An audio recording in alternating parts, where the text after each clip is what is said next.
मौला नू मौला मारे ते मौला नहीं मरदा ओए सोनिया अन्नी दिया ਹੁੰਦਾ ਨਾ ਭੁੱਖ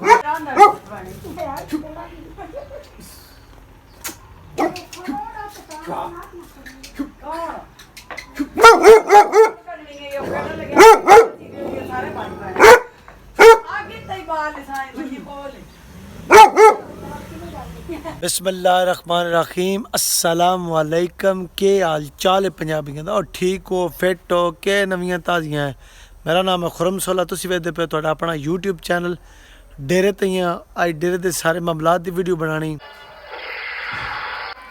डेरा जाए पंजाबी ते पंजाबी दी फिल्म ये वजियां फिल्मां ना बननियां छड़ गल्लां दे।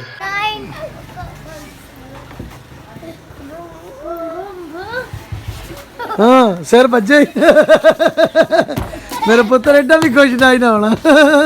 जनाबे वाली चावल खा लेने गोश्त वाले भी आन मिठे भी आन आप जेह्ड़े असीं पकाए आन वो आलू ते मटर वाले आन। इफ्तताह या इत्थे सड़क बनन लगी ओहदियां देगां पक्कियां वो चौल भी आए हुए आन ते हुसैन साहब दे गले च गन्ने दी छिल्लड़ फस गई ओ जब सन बनी ओ बनी चौल खवाए बोतल पिवाई हुण रोटी इंजे पे खवाने हैं 2-3 घंटे हो गए रो रो रो के वो अलग बिच उच्ची लैके नाइयां कोली होंदी वड्डी उच्ची वाल पट्टन ओहदे नाल भाई अलग चु कड्ढिए वो ऐं करके खुब गया कोई नहीं उस कड्ढन कोई नहीं दित्ता वा तुम दा दुक्का लगो है अगो हौसला कोई नहीं ना शहरी बच्चे न पेंडू शेंडू होन ते निक्की मोटी गल सोचन भी नहीं जी है वो शहरी ना असीं पेंडू ही हाँ। क्या दिन बिशू अदन में नफा करो भाई इत्थे बड़ी सर्दी है डेरे ते बड़ी सर्दी है। मैं हुण मारा हवेली ताला एक बारी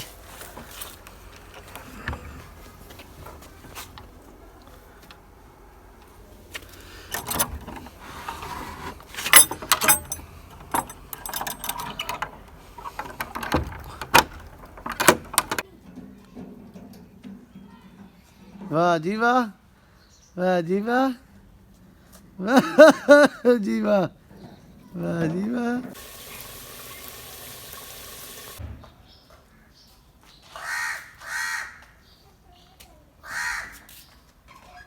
डेरे तो वापस आ गया मेरी तबीयत बड़ी सख्त ख़राब हो गई है आज मैंने को थोड़ी वाल गल है तां विच वीडियो भी 2 दड़े अपलोड कोई नहीं हुई तबीयत 2 दड़े बाद ठीक होए व्लॉग भी कोई नहीं बनते रहे आज को वाल गल है पिछली वीडियो ने अज इत्थे ख़त्म करदा अपना ढेर ख्याल रखा वीडियो लाइक करके चैनल सब्सक्राइब जरूर करे मिलते हैं नवे व्लॉग नाल रब राखा।